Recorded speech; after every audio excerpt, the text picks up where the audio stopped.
All right, and then the next case, People v. Page, I did sign a remand order to the district court, so that's taken off the docket. And Mr. Welcome back to Courtroom Uncovered. And today's case is one of the most emotionally complicated sentencing battles we've covered all month. We have a defendant with multiple OWI convictions, a prosecutor arguing that enough is enough, and a defense attorney fighting hard to show real rehabilitation. But here's the twist. The defendant did complete a long-term recovery program, only to relapse in one of the most dangerous ways imaginable. This sentencing isn't just about numbers. It's about whether progress outweighs repeated risk, whether hope can overcome history, and whether the court still believes change is possible. Watch closely. This one gets intense fast. Claim that would bring us to People v. Jason McCumbee. And that's file 25-6976FH. Judge, can I approach real briefly? Sure. I just for the record, I'm handing the court. I just showed Mr. Fiddrich. I'm just wanting to hand the court a few things Mr. McCumbee brought me today. I apologize for not having copies. I can make copies to make them part of the court file, but just for purposes of identification, I'm just simply going to hand the court some completion, some coursework he's done, and some AA that he's done, just to kind of demonstrate to the court what he's been working on. Very good. Thank you. All right, so Mr. Clay, we're here for sentencing on in OWI third. Yes, sir. In an attempt R&O, statutory maximums at 5 years and 1 year, guideline range at 0 to 6 months.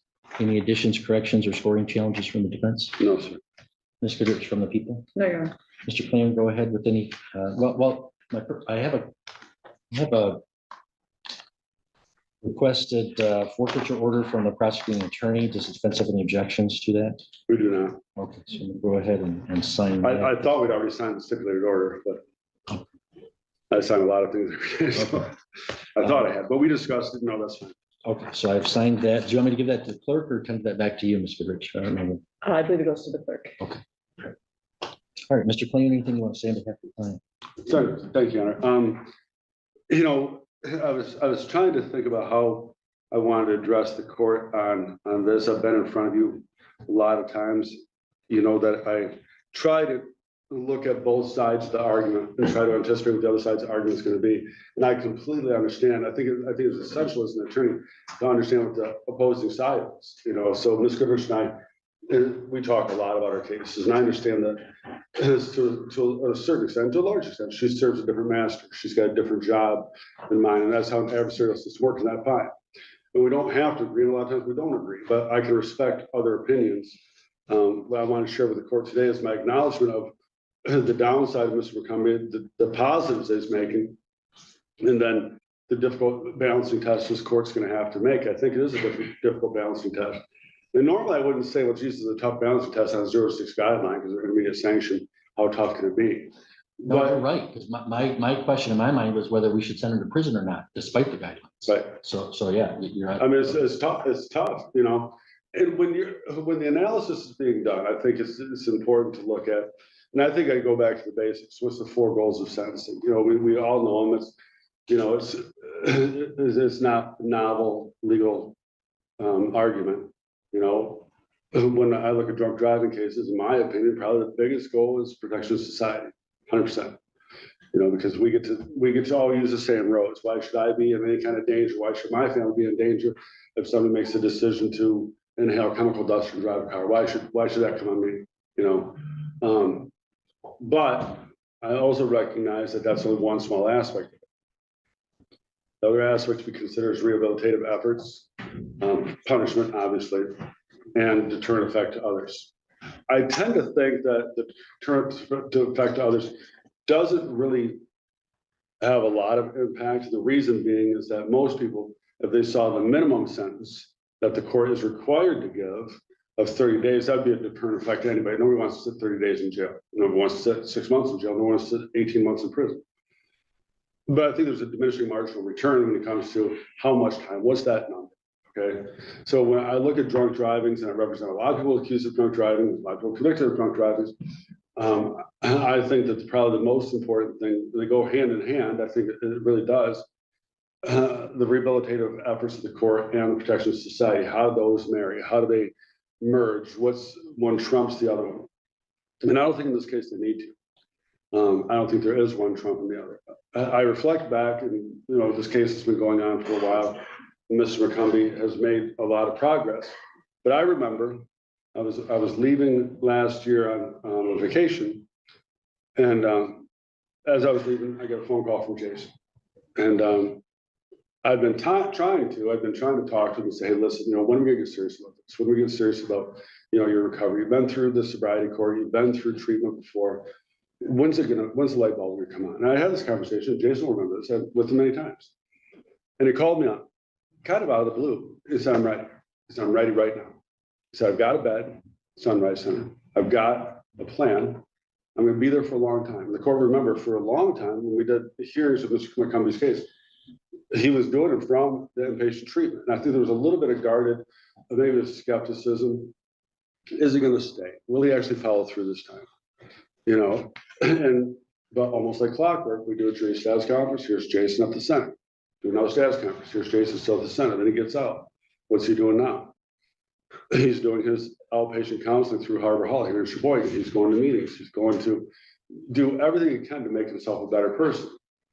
All of that leads me to believe that there is great rehabilitative hope right now for Mr. McCumbee. If he's rehabilitated, if he doesn't use drugs, if he doesn't inhale chemical dust, if he doesn't drink, everybody's safe. He's safe. He lives a long, happy life. We're safe because we use the roads that he uses when he gets a license. Everybody's better off. The alternative is, and this is where I think the tough decision for a court is the court would very justifiably say, well, I know how to make society safe for at least the next 18 months, 100%. Because if he's sitting in the Michigan Department of Corrections, guess where he's not? He's not in a car driving around killing somebody. And that's a good argument. But that doesn't solve the problem. Because the problem doesn't occur until or if Mr. McCumbee decides that he no longer wants to be sober. And that's why I think a probationary sentence with monitoring in the community makes a lot of sense. If he's to fail, he'll fail in the next 2 years. If he's to really succeed and get cemented in sobriety, that'll also happen in the next 2 years. If the court sends to the Michigan Department of Corrections, this solves Sheboygan County's problems for a while, but not forever. Now, potentially, he could go to the Michigan Department of Corrections, and he could get counseling there, and he could stay on a good track. But I think the better option, in my opinion, is to let him stay in the community, let him stay doing what he's doing. Now, I know there's gonna be a break in it. There has to be a break because he has to go to jail. There's no scenario today where I can make it you an argument, a colorful argument that's consistent with the law to say he does go to jail, because he does. It's just for how long. And the guidelines 0 to 6, advisory only, post Lockridge. The guidelines are a tool, but I think really, and I know you do this, Judge. I really do. I know you weigh these decisions because you have another master serve. You have the people who live in this community, who live in all these communities. You preside over court of general jurisdiction. Your responsibility is everybody in the state of Michigan to keep them as safe as possible. I'm asking you to give Mr. McCumbee a chance, not based on the fact that he's a nice guy, not based on the fact that, he says good things, not based on the fact that he does a couple classes, based on the fact that everybody has a point in their life where change is necessary and has to happen. I think Mr. McCumbee has come to that crossroads, and maybe he's been there before. Maybe he's been there with direction of the court. Maybe he's been there with direction of people in his life. When he called me and said he was ready, without a doubt and without hesitation, I said, go. You're ready right now, go. Because I don't want to wait for tomorrow. I know you're ready to go right now. And in sort of an edifying way, Mr. McCumbee, I think, proved the advice that I gave him to be the correct advice. Because he didn't just go and sit as an empty suit in a classroom or in a counseling session. He excelled. He did well. He is continuing to live that life. As long as he lives that life, all the concerns that this court has about public safety, all the concerns that Ms. Goodrich has about public safety can be allayed. Probationary supervision with testing, whatever the court wants him to do, will also help him in those endeavors. I know he's got a long history. I know had a lot of chances. But this is my time to stand in front of this court and say, I think that the risk has been mitigated enough with the work that he's done to this point to at least say, let's give him a shot to see if he's sincere, but monitor him closely.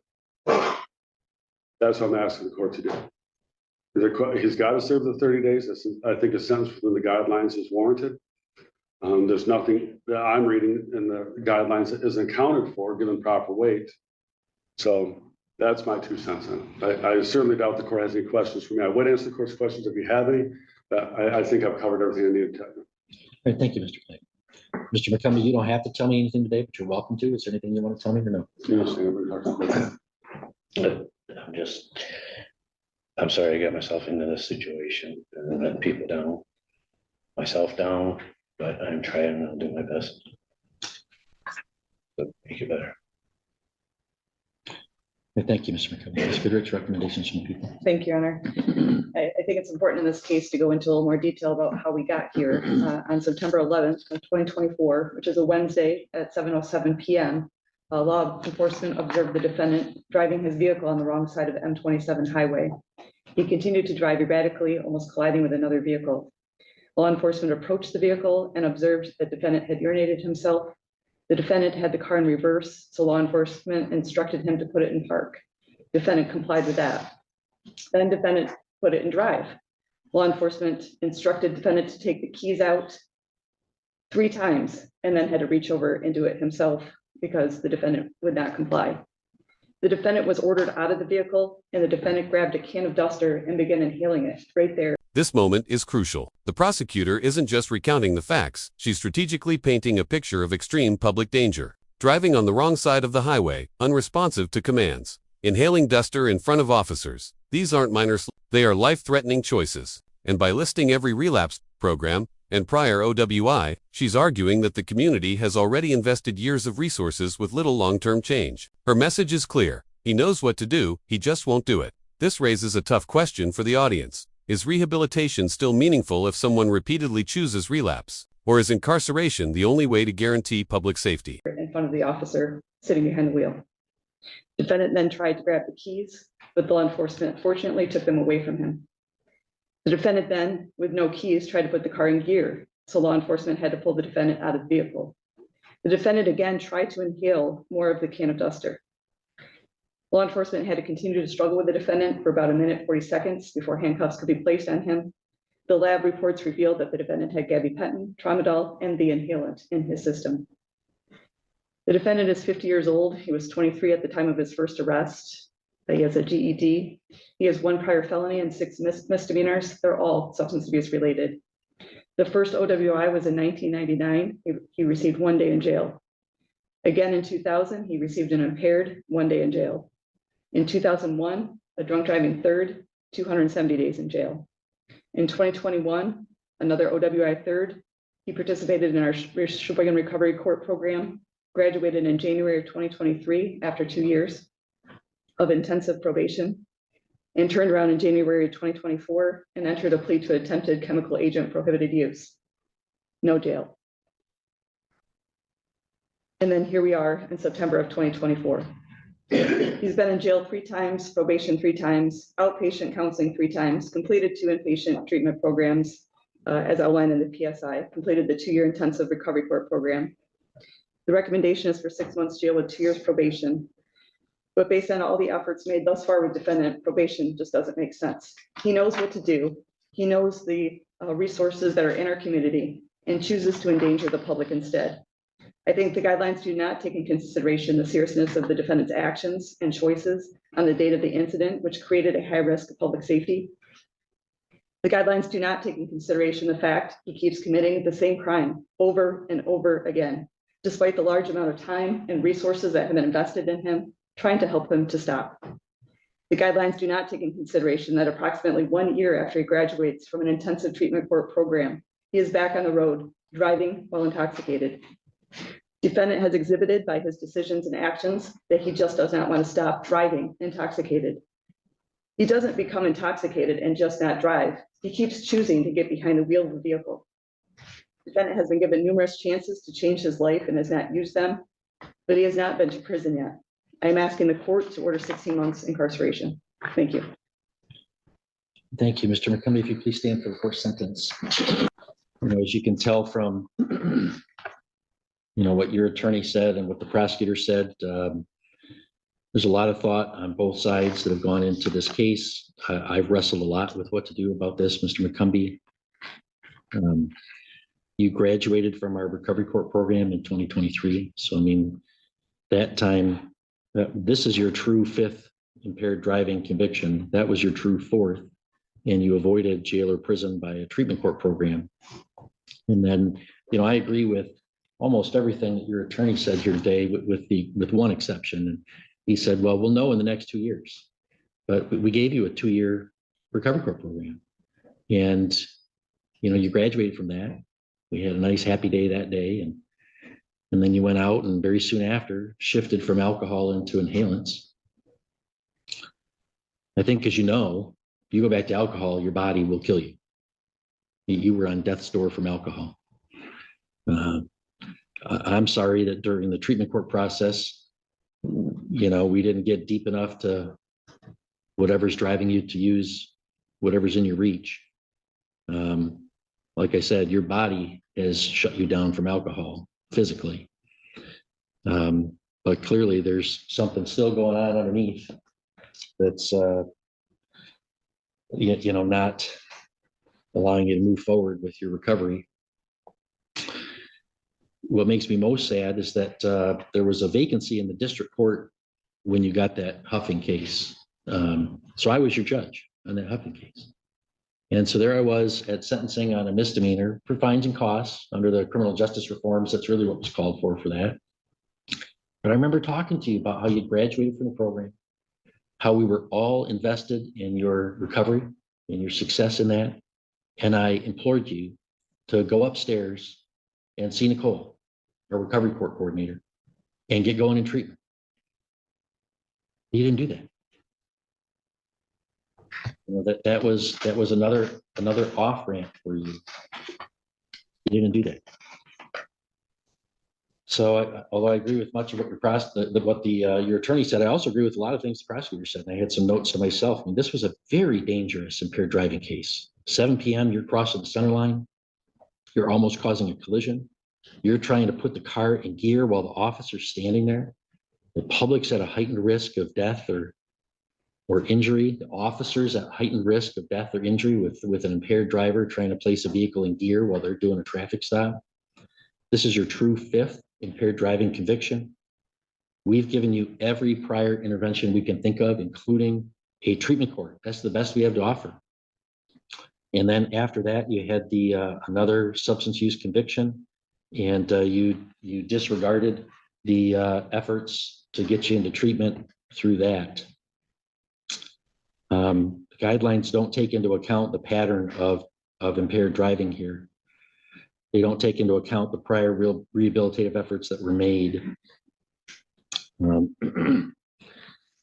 I think taking all those things into account, there's a crime victims assessment of $130, court costs of $350, $225 OUIL reimbursement, $118 in state cost. On the charge of operating while intoxicated, third offense, I find that the guidelines of 0 to 6 do not adequately take into account what I've described, and that a sentence of 16 months is proportionate, more proportionate than the guidelines range, proportionate to the circumstances, the seriousness of the offense and the offender, given the extensive impaired driving history and the prior rehabilitative efforts. So I'll commit you to the Michigan Department of Corrections for not less than 16 months, no more than 5 years, with credit for 2 days previously served. On the attempt RNO, it'll be 1 year in jail, credit for 2 days served. That'll run concurrent, so you'll serve that while in the Department of Corrections. You can file. As the judge begins addressing the defendant, you can feel the weight of years of effort, treatment, relapse, and hard choices. This case perfectly shows how sentencing isn't just punishment, it's a gamble on a person's future. The defense argues hope and progress. The prosecution argues patterns and danger, and the judge must balance public safety with the possibility of change. No matter the final sentence, this case highlights the ongoing struggle courts face when addiction, relapse, and public safety collide. If you found this case as shocking as we did, make sure to hit that like button, share your thoughts in the comments, and don't forget to subscribe for more jaw-dropping courtroom breakdowns.